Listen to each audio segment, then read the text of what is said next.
ਕਹੇ ਤੇ ਜਿਹੜੇ ਛਕਦੇ ਨੇ ਉਹ ਤਾਂ ਖੁਸ਼ ਨੇ।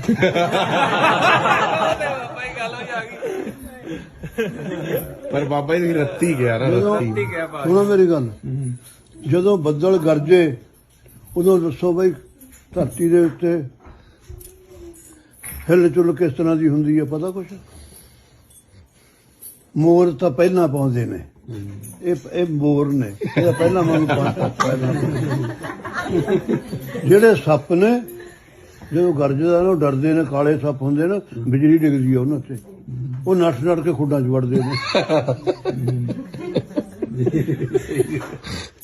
ਜਦ ਬਸ ਗਰਜਦਾ ਨਾ ਸੱਪ ਡਰਨਗੇ, ਸੱਪ ਤਾਂ ਨਾ ਫਟਾਫਟ ਖੁੱਡਾਂ 'ਚ ਵੜਨਗੇ ਬਈ ਆ ਬਿਜਲੀ ਆ, ਕਾਲੇ ਤਾਂ ਪੈਂਦੀ ਆ ਨਾ ਇਹ ਸੱਤ ਜੀ। ਤੇ ਜਿਹੜੇ ਮੋਰ ਨੇ ਉਹ ਕਿਆ ਪਹਿਲਾਂ ਪਾਉਂਦੇ ਨੇ, ਇਸ ਤਰ੍ਹਾਂ ਕਰਦੇ ਨੇ। ਇਹ ਹੁਣ ਪਹਿਲਾਂ ਪਾਉਂਦੇ ਆ।